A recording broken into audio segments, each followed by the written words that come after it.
반갑습니다.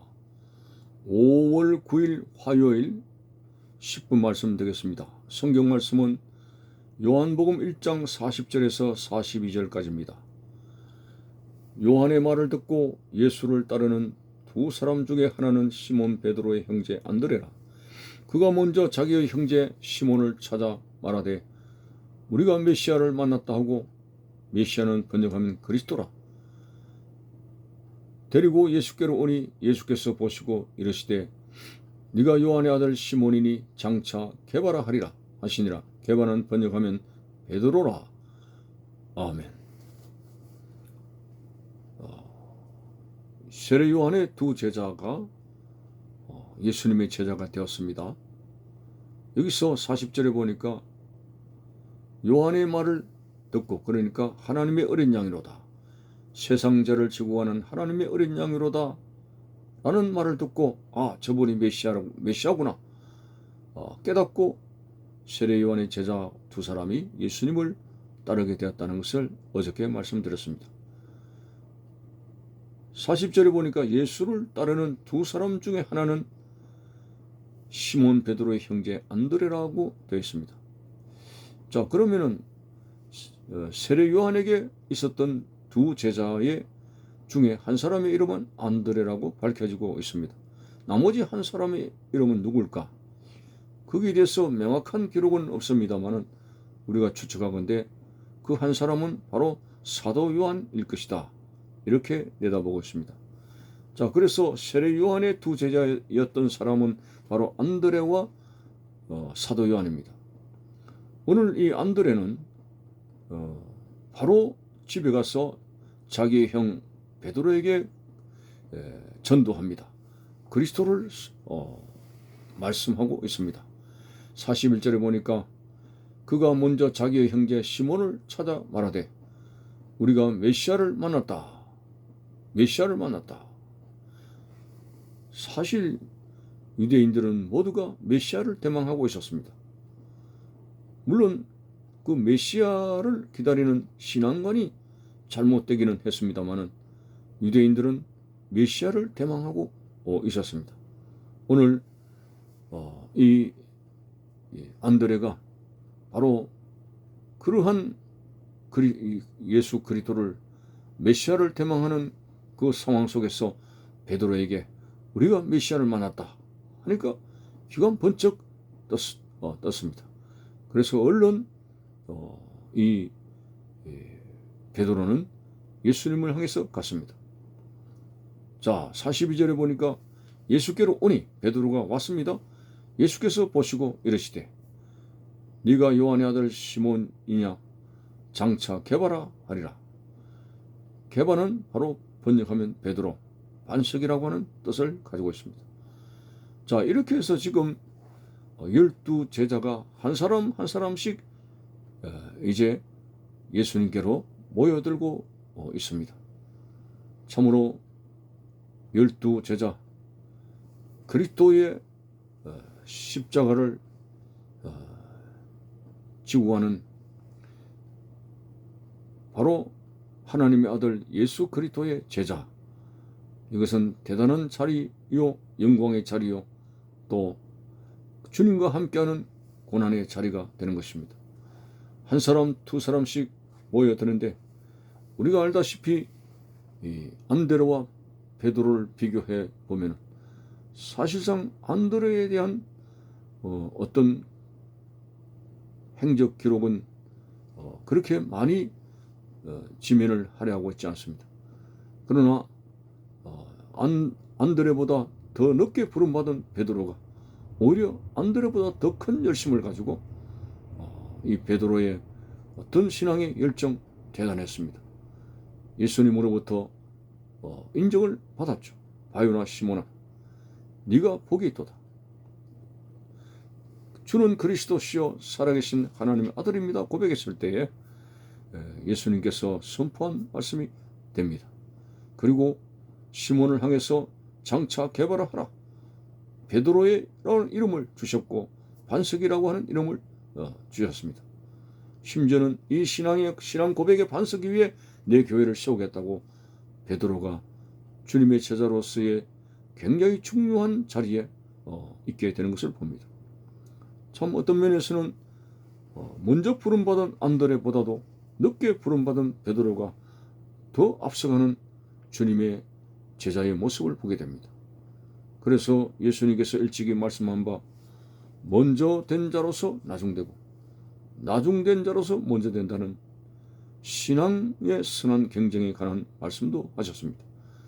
그렇습니다. 신앙은 누가 더 하나님 앞에 자유의지의 문을 열고 열정을 가지고 다가가느냐, 주님을 사랑하느냐, 여기에 좌우되는 것입니다. 먼저 된 자로서 나중되고 있는 것은 예수님께서 부르시는 예수님께서 사람을 차별해가지고 외모를 중심으로 차별해가지고 먼저 된 자를 뒤로 미루고 그런 것이 아닙니다. 천국은 침노하는 자의 것이라고 했는데 누가 마음의 문을 열고 더 주님을 사랑하고 말씀을 쫓아가며 여기에 대한 열정이 바로 이런 신앙의 경쟁에 어떤 우열을 가리게 되는 그런 핵심이 되는 것입니다. 그래서 베드로는 열정은 대단했습니다. 물론 베드로의 어떤 실수하는 부분도 많습니다만은 본의 아니게 그렇게 되었죠. 그렇지만은 마음 중심에 예수님을 사랑하는 그런 열심과 열정은 그 누구도 따라갈 수가 없게 됩니다. 오늘 이 안드레와 베드로, 안드레는 잠시 기록이 되어지기를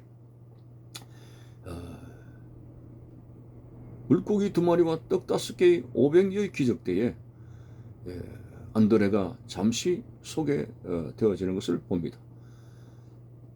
한 소년이 가지고 바친 물고기와 떡 5개를 예수님께 가져오는 안드레. 그러나 이것이 얼마나 되겠습니까? 하고 부정적인 소견을 나타내기도 했습니다. 어쨌든 이런 안드레 보다도 베드로가 굉장히 신앙의 열정을 가지고 앞서가는 모습을 보게 됩니다. 우리들도 늦게 믿었다고 우리가 좌절하고 낙심할 것이 아니라 주님을 사랑하는 그 어떤 열정을 이제 가지게 된다면 오늘 우리들의 신앙생활 속에서 주님을 따라가는 그런 씨를 뿌리는 그런 모든 열심이 헛되지 아니하고 세상에서는 열등성에 불과했지만 얼마든지 주님 앞에는 앞서 나갈 수 있는 그런 신앙의 경쟁 속에서 승리할 수 있는 부분이 있게 되는 것입니다. 그래서 오늘 열심, 마음의 문을 열고 주님을 따라가는 그런 모든 헌신적인 그러한 부분들에 있어서 내가 세상적으로는 여러 가지 열등성이었지만은 신앙의 일만큼은 누구에게도 뒤지지 아니하리라. 그런 마음을 가지고 기도 생활도 열심을 가지고 남들이 찾지 않는 새벽에 열심을 가져서 새벽 기도를 하게 되고 또 금요 심야 기도에도 참석하고 하나님 앞에 또 헌금 생활에도 인색함이 없이 열심으로 드리고 여러 가지 면에서 주님을 사랑하는 고백에 열정을 낸다면 분명히 주님으로부터 인정을 받게 되는 것입니다. 분명히 하나님은 사람을 외모로 보지 아니하시고 중심을 보신다고 하지 않았습니까? 저 사울 왕이 하나님 앞에 버림을 당하고 다윗이 왕으로 세워지게 될 때에도 이새의 아들 8아들들이 사무엘 앞을 지나가게 되었습니다만 키가 장대하고 얼굴이 잘생기고 그런 건 아니었습니다. 이새의 막내 아들 별로 대수롭게 생각하지 않는 막내 아들이 오히려 하나님 보시기에 참 합당한 사람이 되었습니다. 다윗을 보니 내 마음에 합한 자라고 했습니다. 그렇습니다. 물론 얼굴이 빼어나다는 그런 외모에 대해서 좋게 평가를 하고 있습니다만 그러나 다윗의 중심은 하나님을 향한 대단한 믿음의 열정을 가지고 있는 사람이었습니다. 참 물맷던 하나를 가지고 골리앗에게로 달려가는 그 열정, 그 믿음, 이거 아무나 할 수가 없습니다. 하나님을 신뢰하고 하나님께 맡기고 하나님을 힘으로 삼는 그 다윗의 신앙을 누가 따라가겠습니까?